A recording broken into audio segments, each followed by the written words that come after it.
தமிழகம் முழுவதும் இந்த விலங்குகள் மற்றும் மனித மோதல்கள் அதிகரிச்சுக்கிட்டே இருக்கு. விலங்குகள் தங்களுடைய இருப்பிடங்களிலிருந்து வெளியேறி மனித வாழ்விடங்களுக்குள்ள நுழையிறது அதிகரிக்குது.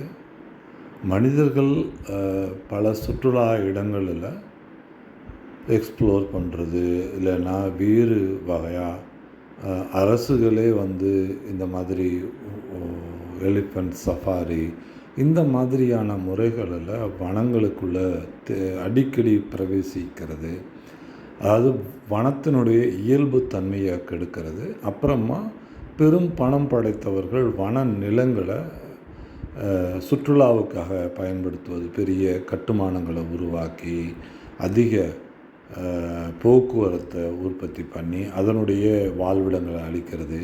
இப்போ ஈசா மாதிரியான பெரிய கட்டுமானங்களை அனுமதிக்கிறது. அப்புறமா யானைகள், அதாவது யானைகளும் பல விலங்குகளும் ஒரு குறிப்பிட்ட காலங்களில் ஒரு இடத்துலேருந்து இன்னொரு இடத்துக்கு நகர்வதை வலசை போதல் அப்படிங்கிறத வழமையாக வச்சுருக்கிறாங்க. இதை கெடுக்கிறது. வலசை போகிற பகுதிகளில் கட்டுமானங்களை ஏற்படுத்துவது, தடுப்புகளை ஏற்படுத்துவது, பெரிய குழிகளை ஏற்படுத்தி அதிலிருந்து அந்த பக்கம் நகராமல் செய்கிறது. அப்புறமா ரயில்வே தடங்கள், அது வலசை போகிற பகுதிகளில் ரயில்வே தடங்களை உற்பத்தி பண்ணிவிட்டு அந்த வலசை போகிற அந்த பாதையை மறிக்கிறது. நிறைய யானைகள் ரயில்களில் அடிபட்டு இறக்கிறத நீங்கள் பார்க்கலாம். இந்த வலசை போகிறதுக்கு முக்கிய காரணம் அதற்கு தேவையான நீர் ஆதாரங்கள், உணவுகள் இதெல்லாம் கிடைக்காததுனால தான் வலசை போகிறதுக்கான மிக முக்கிய காரணங்கள்.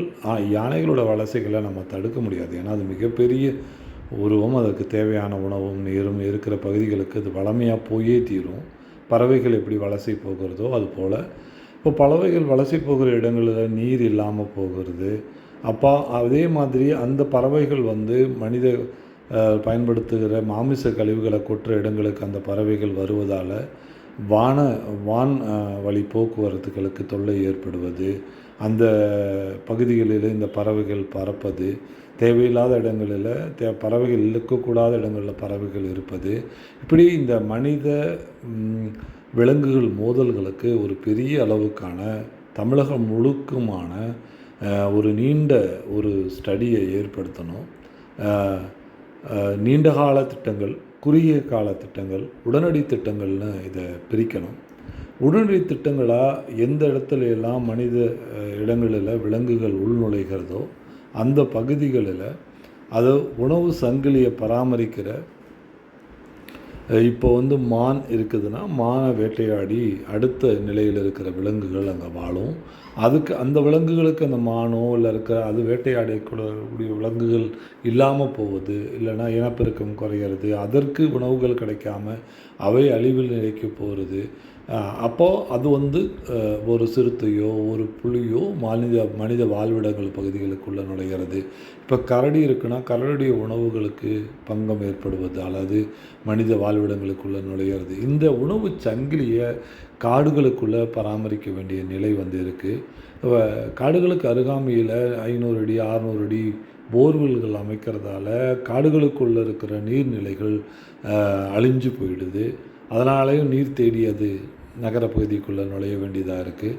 அப்புறமா காடுகளில் கோடை காலங்களில் நீர் இருப்பை உறுதி செய்வதற்காக வைத்திருக்கிற தொட்டிகளில் வெறும் ஒருவித சம்பிரதாயத்திற்காக நீர் நிரப்புவது, இந்த மாதிரி மட்டுமே, அதாவது ஒரு சேவையாக அல்லது அதை அறிஞ்சு அந்த விலங்குகளுக்கு நீர் மட்டும் போதுமானதாக இருக்குதாங்கிறதெல்லாம் செய்யறதில்லை. ஸோ இந்த மாதிரி பல சிக்கல்கள் இருக்குது. ஸோ இமீடியட்டாக என்ன செய்யணும்னா, எங்கெல்லாம் விலங்குகள் உள்நுழைகிறதோ அங்கே பகுதிகளில் நீர் தேங்குற, அதாவது எப்படி சொல்கிறதுனா, நீர் மண்ணுக்கடியில் போகாத வகையிலான அமைப்புகளோடு கொண்ட ஒரு நீர்நிலை, அப்புறமா மண்ணுக்குள்ளே போகக்கூடிய வகையிலான ஒரு நீர்நிலை, ஒரு நீர்நிலை நிறைஞ்சு அடுத்த நீர்நிலைக்கு போகிறது. அதே மாதிரி அந்த மண்ணுக்குள்ளே போகிற மாதிரியான பல நீர்நிலைகளை அங்கங்கெல்லாம் ஏற்படுத்தி அந்த நீரை களிமண்களை உள்ளே செலுத்தி அது அதிகமாக ஆவியும் ஆகக்கூடாது, கீழேயும் போகாத மாதிரி பல நீர்நிலைகளை அந்த மனித வாழ்விடங்களுக்குள்ளே நுழையக்கூடிய இடங்களில் ஏற்படுத்திடணும். அதுக்கப்புறமா மான் மாதிரியான தாவர உண்ணிகளுக்கு தேவையான இதை அங்கேயே உற்பத்தி செய்வது, இல்லை மனிதர்கள் உற்பத்தி செய்தாங்கன்னா அதை அந்த பகுதிகளில் அந்த தாவர உண்ணிகள் வரக்கூடிய பகுதிகளில் கொண்டு போய் அதை போட்டு வைக்கிறது. ஒரு ஒரு ஒத்திசைவோடு ஒரு நாளைக்கு ஒரு விவசாயி அதை கொடுக்கலாம். அதை கொண்டு போய் ஒருத்தர் அந்த இடத்துல போட்டுட்டு வரும்போது அந்த தாவர உண்ணிகள் அதை ஒன்றும் வாழ முடியும். அந்த தாவர உண்ணிகளை வேட்டையாடி வாழக்கூடிய அடுத்த நிலை இருக்கிற மாமிச உண்ணிகள் அந்த நீரையும் அந்த தாவர உண்ணிகளையும் உண்டு அது வாழும். அது மண்ணுக்குள்ளே வராது. யானை மாதிரியான விலங்குகளுக்கு தேவையான உணவுகளை அங்கேயே வளரக்கூடிய வகையிலான வாழைகள், கரும்புகள் இயற்கையாக அதுவே வளர்ந்துக்கிட்டே இருக்கிற மாதிரி ஒரு தடவை நம்ம பயிரிட்டுட்டால் தண்ணீர் வரும் பொழுதெல்லாம் அது பரவிட்ட மாதிரியும், அதே மாதிரி அந்த மழைக்காலங்களில் அந்த தண்ணி அங்கே தேங்கி நிற்கிற மாதிரி, அதாவது அழுகவும் கூடாது, அதுக்கு தேவையான தண்ணி அதுக்கு கிடச்சிக்கிற மாதிரியான இடங்களில் அந்த இப்போ ஒரு தண்ணீர் தேங்குகிற குட்டையை உருவாக்குறோன்னா அதுக்கு நடுவில் ஒரு மேட்டு பகுதியை அமைச்சு அதில் கரும்புகளை அமைச்சிடணும். அப்போ தண்ணி குடிக்கிறதுக்காக இறங்குற அந்த யானை அந்த கரும்புகளை பயன்படுத்திக்கும். அப்புறம் வாழைகளை பயன்படுத்திக்கும். அப்புறமா தென்னை மரங்களை தண்ணீரை தேங்குற மாதிரி பகுதிகள், அதாவது அந்த ஓரங்களில் தென்னைகளை நடவு செய்திடணும். அப்போ அந்த உள்ளுக்குள்ளேயே அதுக்கான உணவுகள், யானைக்கான உணவுகள், மானுக்கான உணவுகள், இது எல்லாத்தையுமே அதை நம்ம உள்ளுக்குள்ளே உருவாக்கணும். ஏன்னா இவங்க போர்வெல்கள் அமைச்சு தண்ணியை உறிஞ்சிடுறாங்க அதிகமாக, அதனால் தண்ணீர் இல்லாமல் போயிடுது. வெய்ய காலங்களில் உள்ளே உணவுகள் கிடைக்கிறதில்ல, அதுதான் வருது. இது இம்மிடியட்டாக செய்கிறது. இதுக்கு அப்புறமா காடுகளை முழுமையாக ஆராய்ச்சி செஞ்சு தண்ணி எங்கெல்லாம் நிறுத்த முடியுமோ, அதாவது மழை காலங்களில் தண்ணி மண்ணுக்குள்ளே போகவும் செய்யும், போகாத மாதிரியான தண்ணீர்களை நிறுத்தி அந்த சுற்றி இருக்கிற உயிரினங்கள் அதாவது மாமிச உண்ணிகளாக இருக்கிறது அங்கேயே இருக்கவும், மாமிசத்தை உருவாக்குறதுக்கு நம்ம கொடுக்குற உணவுகள் இடத்துல உருவாகி அது திரும்பவும் அந்த இடத்துக்கு போகிற மாதிரி இப்படி ஒருங்கிசைவான ஒரு அமைப்பை ஏற்படுத்தணும். அப்புறம் ஒரு குறிப்பிட்ட காடுகள்லேருந்து ஒரு 10 அல்லது 20 கிலோமீட்டர் தொலைவுக்கு போர்கள் அமைக்கிறத முழுமையாக தடை செய்யணும். இயற்கையான விவசாயங்களை மழை தண்ணியை பயன்படுத்தி மட்டுமே அவங்க விவசாயம் செய்யக்கூடிய வகையான விவசாய பயிர்களை அவங்களுக்கு அறிமுகப்படுத்தணும். போர்வெல் அமைக்கிறதால அவங்களுக்கு அதிக செலவினங்கள் தான் ஏற்படும். அது பலரை பார்த்து செய்கிறாங்க. அதனால் அந்த போர்வெல் அமைக்கிறதால காடுகளுக்குள்ளே இருக்கிற தண்ணியும் பிரச்சனை ஏற்படுது. ஸோ அதே மாதிரி மழைக்காலங்களில் ஏற்படக்கூடிய தண்ணி வழிஞ்சு காடுகள்லேருந்து வெளியேறிடுது. அந்த தண்ணி காடுகள்லேருந்து வெளியேறவே கூடாது. காடுகளுக்குள்ளே இருக்கிற விலங்குகளுக்கானது அது காடுகளுக்குள்ளே மலைகளுக்குள்ளே தான் இருக்கணும். அதை உறுதி செய்யணும். அதுக்குள்ளே ஒரு பரந்தப்பட்ட ஒரு தீர்வை உருவாக்கி மனித விலங்கு மோதல்கள் உடனடியாக தடுக்கப்படணும்.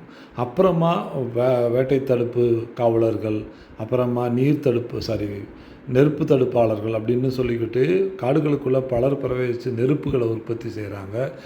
ஒரு காட்டில் கூட தமிழகத்துக்குள்ளே காட்டு நெருப்பு உருவாகக்கூடாது. அது இயற்கையாக காட்டில் நெருப்புகள் ஏற்படுறதில்ல. அது கோடை காலங்களில் கீழே இருக்கிற புற்களில் நெருப்பை வச்சு வைக்கிறாங்க. இதில் இருக்கிற மலைகளாக இருந்தாலும் சரி, இல்லை தரைதள காடுகளாக இருந்தாலும் மனிதர்கள் தான் இந்த நெருப்பை உருவாக்குறாங்க. இதை இரும்பு குடம் கொண்டு அடக்கணும். அந்த மாதிரி யாரேனும் ஒருத்தர் இந்த நெருப்பை ஏற்படுத்தி காட்டில் அழிவை ஏற்படுத்தினாங்கன்னா அவர்கள் மேலே குண்டாசு போடணும். தடுக்கவே கூடாது. அடுத்த ஒருத்தன் நினச்சி கூட பார்க்கக்கூடாது காட்டில் நெருப்பேற்றி வைக்கிறதுக்கு 2-3 காரணங்கள் இருக்குது. மரங்கள் அழிக்கிறது ஒன்று, அப்புறமா நான் தான் நெருப்பு வச்சேன்னு பெருமை பீத்திக்கிறதுக்கு ஒன்று, அப்புறமா கள்ளச்சாராயம் காய்ச்சக்கூடியவர்கள் செய்கிற தவறுகளால் ஏற்படக்கூடியது. காடுகள் அழிவது 1% கூட ஏற்புடையது கிடையாது. ஏன்னா ஏற்கனவே இருக்கிற காடுகள் ரொம்ப குறைச்சல். ஸோ மனித விலங்கு மோதல்களை உடனடியாக அரசு தவிர்க்கணும். அதுக்கு ஒரு பரந்தப்பட்ட அமைப்பு செய்யணும். வனத்துறை அமைச்சர் மரங்கள் வெட்டி கடத்தப்படுவதை தடுக்கிறதுல எந்த விதமான செயல்பாடுகளும் இல்லை. மக்களுக்கு மேய்ச்சல் தரைகளை பகிர்ந்தளிக்கிறதுல கடந்த ஆட்சி காலகட்டத்தில் நிலையே போகுது. இப்போ செம்மறி ஆடுகளுக்கு, மாடுகளுக்கு பாஸ்கள் வழங்குகிற முறையை உடனடியாக அமல்படுத்தணும். வெள்ளாடுகளுக்கு நீங்கள் ரெஸ்ட்ரிக்ஷன் வைங்க, சில இடங்களுக்கு மட்டும் அனுமதி கொடுங்க. ஏன்னா அவை மரங்களில் தொத்துக்கால் போட்டு மரங்களை அழிக்கக்கூடிய தன்மை இருக்குது. இப்போ நீர்ப்பொழிவு, மழைப்பொழிவு ரொம்ப குறைவாக இருக்கிறதால வெள்ளாடுகளை தவிர்த்துருங்க. செம்மறி ஆடுகளுக்கு மற்றும் ஆடுகளுக்கான மேய்ச்சல் தன்மையை காப்பு காட்டுகளுக்குள்ளே அனுமதிக்கலாம். அதே மாதிரி காப்பு காடுகளுக்குள்ளே போய் வரவங்களை முழுமையாக வந்து ஆய்வு செய்யணும். மரங்களை வெட்டுவதற்கு அனுமதிக்கக்கூடாது. அதே மாதிரி சுள்ளி பொறுக்குவதற்கு மக்களுக்கு அனுமதி தரணும். இதனால் எல்பிஜி பயன்பாடு குறையும். விறகடுப்புகள் அதிகமாக பயன்படுத்துவாங்க. மிளார்களை அவங்கள எடுத்துகிட்டு வந்து கிராமங்களில் இருப்பவர்கள் வந்து விறகுகளை பயன்படுத்த ஆரம்பித்தாங்கனாக்கா எல்பிஜி குறையும். விறகடுப்புகளால் ஒரு நோய்கள் வரும்னு ஒரு தவறான பரப்புரைகளை செய்கிறாங்க. சில தவறான விறகுகளை பயன்படுத்தினா மட்டும்தான் இந்த மாதிரி பிரச்சனைகள் ஏற்படும். காலகாலமாக நம்ம விறகடுப்பில் சமைச்சு தான் சாப்பிட்டுட்ருக்கோம்.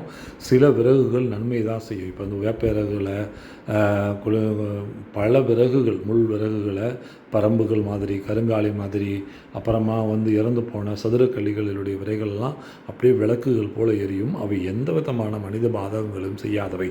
இது வந்து ஒரு கட்டமைக்கப்பட்ட ஒரு பொய் பரப்புரை விறகடுப்புகளால் சுவாச கோளாறுகள் வரும் அப்படிங்கிறது. ஏன்னா நான் வந்து எனக்கு தெரிந்த 20 ஆண்டுகள் வரை நான் விறகடுப்பில் சமைத்த உணவை சாப்பிட்டவன் தான். ஸோ அது ஒரு பொய் பரப்புரை. உடனடியாக அந்த மலை காப்பு காட்டு பகுதி, வனப்பகுதிகளுக்கு அருகாமையில் இருப்பவர்கள் வெறும் சுள்ளிகள் பொறுக்குவதற்கு அனுமதிக்கணும். அதில் நிறைய வனத்துறை அதிகாரிகள் தவறுகளை செய்வது முடியும். அவர்களை மிரட்டது பார்க்க முடியும். கொடுவாள்கள் எல்லாமே இவர்களை அனுமதிக்கணும். அவர்கள் அப்படி விறகுகளை சுமந்துக்கிட்டு வந்து அடுப்பு எரிக்கும்போது எல்பிஜி பயன்பாடு குறையும். இதனால் நீர் செலாவணி குறையும். அப்புறமா நம்ம அரசு அறிவிச்சிருக்கிற 6 சிலிண்டர்களோட பயன்பாடும் குறையும். 1 சிலிண்டர் 2 சிலிண்டர் தான் அவங்க வச்சுப்பாங்க எமர்ஜென்சிக்கு. ஸோ அப்போ அதுவும் நம்மளுடைய தமிழக பொருளாதாரத்துக்கு வாழ்வளிக்கும். ஸோ இப்படி வனத்துறை அப்புறமா மரங்கள் வெட்டி கடத்தப்படுவது இன்றைக்கும் தொடர்றது. ஏற்காடு மலைகளில் நிறைய மரங்கள் வந்து லோடாக போகிறது பார்க்க முடியுது. இது மாதிரி பல இடங்களில் பல மலைகளில் இந்த மாதிரி மரங்கள் கடந்த ஆட்சிகளில் வெட்டி கடத்தப்பட்டுகிறது இன்றைக்கு வரைக்கும் இருக்குது. அது கட்டிங் ஆர்டர் யார் தரா என்னங்கிறத பற்றி எனக்கு முழுமையான தரவுகள் தெரியாது. அப்புறமா இந்த மாதிரி மேய்ச்சல் பரப்புகளை பயன்படுத்த அனுமதிக்கணும். அப்புறமா லஞ்சம் வாங்கிட்டு வனத்துறை அதிகாரிகள் செய்யக்கூடிய செயல்பாடுகள், மரங்களை வெட்டுறதுக்கு அனுமதிக்கிறது. அப்புறமா பல வகைகளில் வனத்துறை அதிகாரிகள் செயல்படுறாங்க. அப்புறம் வன விரிவாக்கங்களில் வனத்துறை அதிகாரிகள் யாரும் செயல்படுறதில்லை. பல செயல்பாடுகள், முறையற்ற செயல்பாடுகள் வனத்துறைகளுக்குள்ளே இருப்பதை பார்க்க முடியுது. இது முழுக்க முறைப்படுத்தப்பட வேண்டும். அப்புறமா வந்து தற்காலிக வன ஊழியர்களாக இருக்கிறவர்கள் வன விலங்குகளுக்கு எதிராக செயல்படுகிற ஒரு காணொலியை நான் இப்போ பார்க்க முடிஞ்சது. அது மக்களுக்கும் பொதுமக்களுக்கும் தீங்கு செய்யக்கூடியது. ஒரு செய்தி தொலைக்காட்சி நிருபரே அந்த காணொலியை வெளியிட்டிருக்காரு. ஸோ இந்த மாதிரியான நிகழ்வுகள் ஒன்று கூட ஏற்க முடியாது. முழுமையாக 0 டாலரன்ஸ் தான் இந்த மாதிரியான நிகழ்வுகள் எல்லாம். அந்த மாதிரி மனித வாழ்விடங்களுக்குள்ளே வருகிற வனவிலங்குகள் உடனடியாக திருப்பி அனுப்பப்படணும். அவர்களுக்கு தேவையான நீர் மற்றும் ஆதாரங்கள் கொடுக்கப்படணும். அவர்கள் வலசை போகிற பாதைகளில் ஏதேனும் ஆக்கிரமிப்புகள் இருந்தால் அவை உடனடியாக அகற்றப்படணும். மேட்டுப்பாளையத்தில் இந்த மாதிரியான 50 ரிசார்ட்கள் முன்னாடி சீல் வைக்கப்பட்டிருந்தது. அவை இருந்ததுன்னா அவை உடனடியாக அரசின் அனுமதியோடும் நீதித்துறை அனுமதியோடும் அவையெல்லாம் இடித்து அகற்றப்பட்டு வலசை போதல் உறுதி செய்யப்படணும். அதே மாதிரி ஈசா மையம் வந்து எவ்வளோ வலசை போகிற பகுதியை ஆக்கிரமிச்சிருக்கோ அந்த பகுதிகளெல்லாம் உடனடியாக அரசு கையகப்படுத்தணும். இது வந்து போர்க்கால ரீதியில் எந்த விதமான இதுவும் இல்லாமல் அந்த யானை வாழ்விடங்களை கொடுக்கணும். அப்புறமா முறையற்ற முறையில் விழாக்கள் வந்து வனத்துறை அதிகாரிகள் மிகப்பெரிய அளவுக்கு வெளிச்சம் கொண்ட விழாக்களை, சப்தம் எழுப்புகிற விழாக்களை அனுமதிக்கக்கூடாது. தமிழகம் முழுக்கும் அதிக சப்தம் எழுப்பக்கூடிய எந்த விதமான வாகனங்களிலாக இருந்தாலும் சரி, வீடுகளாக இருந்தாலும் சரி, நகர தெருக்களாக இருந்தாலும் சரி, விழாக்களாக இருந்தாலும், தலைவரோட விழாக்களாக இருந்தாலும் குறிப்பிட்ட டெசிபலுக்கு மேலே இருக்கிற ஸ்பீக்கர்களை பயன்படுத்துறதுக்கு அனுமதிக்கக்கூடாது. ஒளி வெள்ளங்கள் பாய்ச்சுவதற்கும் அனுமதிக்கக்கூடாது. இது உடனடியாக நடைமுறைப்படுத்தணும். அதுவும் வனத்துறை மற்றும் விலங்குகள் வாழ்விட பகுதிகளில் இதை முழுக்கவும் தடை செய்யணும். இதுக்கு உதாரணம் வந்து ஈசா மையம் நடத்தக்கூடிய அது என்ன விழா, சிவராத்திரி. அந்த சிவராத்திரி விழா வந்து தமிழக அரசு அதை ஆய்வு செய்து அதுக்குரிய நடவடிக்கை எடுக்கணும். நன்றி.